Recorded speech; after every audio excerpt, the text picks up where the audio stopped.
बीमारी का मतलब होता है पूरे परिवार पर मानो बिजली गिर गई हो।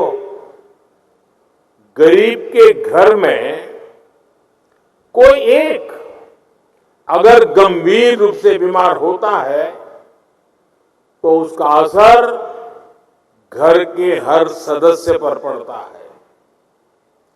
एक समय था जब इलाज में लोगों को घर, जमीनें, गहने सब बिक जाते थे।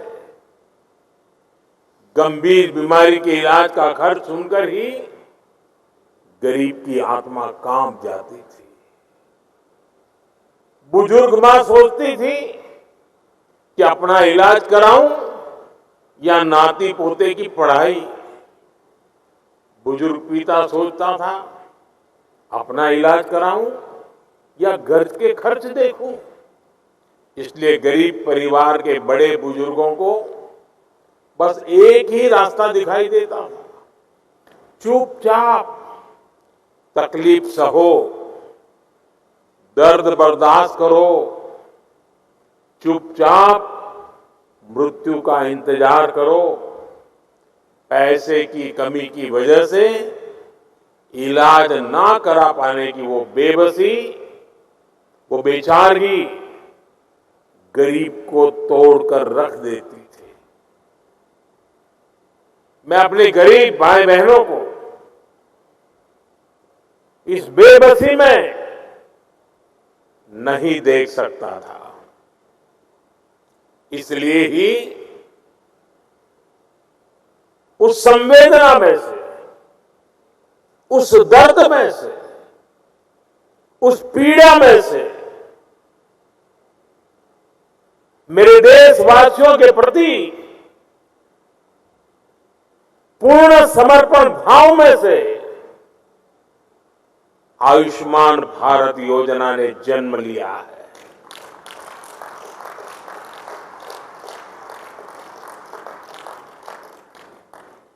सरकार ने तय किया कि गरीब के अस्पताल में भर्ती होने का खर्च 5 लाख रुपए तक के इलाज का खर्च सरकार उठाएगी।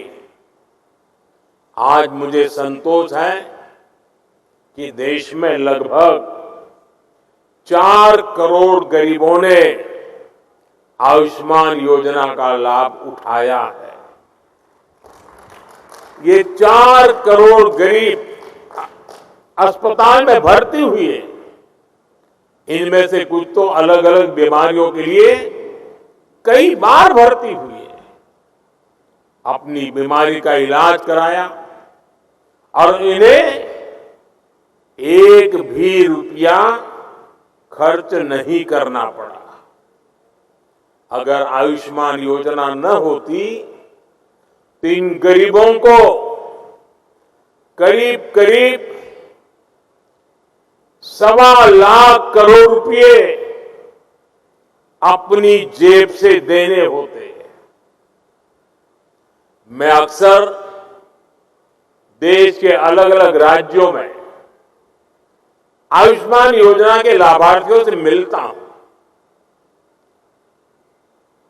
उनसे सुख दुख की बातें सुनता हूं, उनका अनुभव सुनता हूं।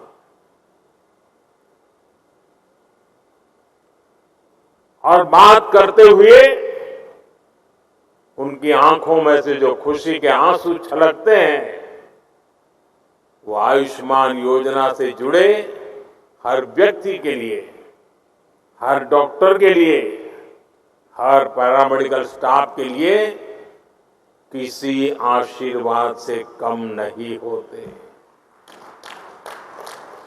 इससे बड़ा आशीर्वाद नहीं हो सकता। आप विश्वास करिए, लोगों को ऐसे संकट से उबारने वाली योजना पहले कभी नहीं बनी। और आज मुझे इस बात का बहुत संतोष है कि आयुष्मान योजना का विस्तार हो रहा है।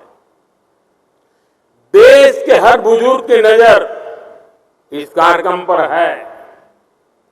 चुनाव के समय मैंने गारंटी दी थी कि तीसरे कार्यकाल में 70 वर्ष से ऊपर के सभी बुजुर्गों को आयुष्मान योजना के दायरे में लाया जाएगा। आज धन्वंतरि जयंती पर ये गारंटी पूरी हो रही है। अब 70 वर्ष से अधिक उम्र के देश के हर बुजुर्ग को अस्पताल में मुफ्त इलाज मिलेगा। ऐसे बुजुर्गों को आयुष्मान वय वंदना कार्ड दिया जाएगा।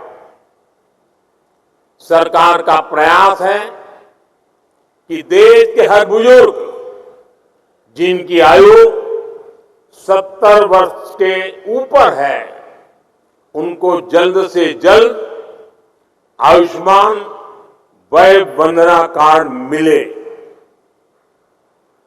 और ये ऐसी योजना है जिसमें आय की कोई पाबंदी नहीं।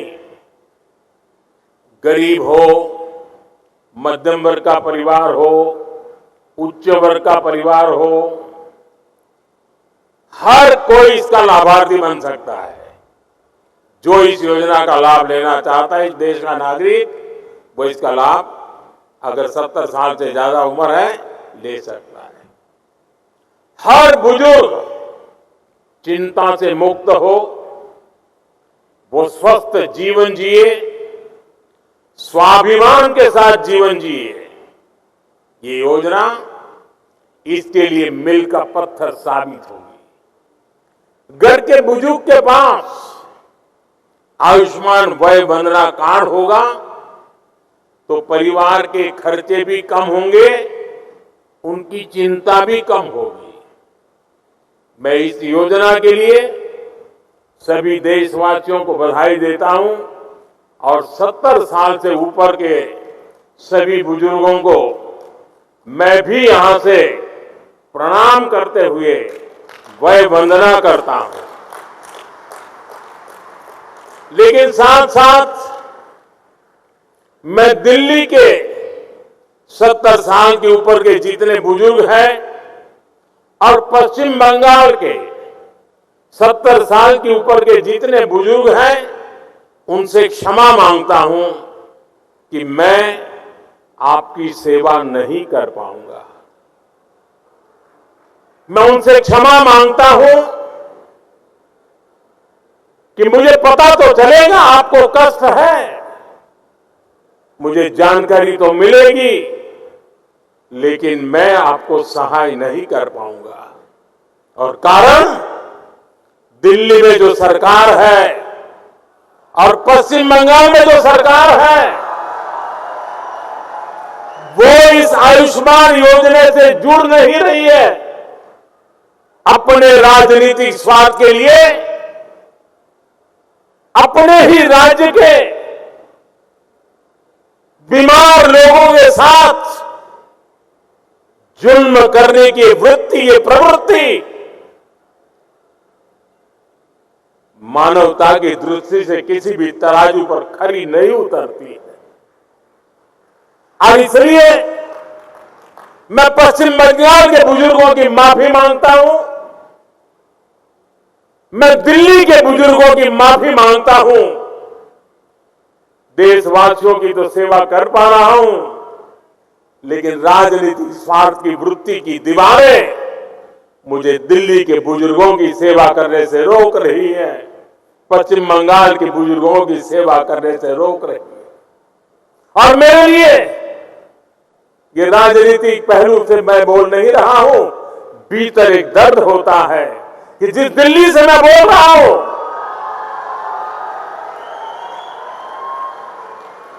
दिल्ली के भी बुजुर्ग मेरी बात सुनते होंगे।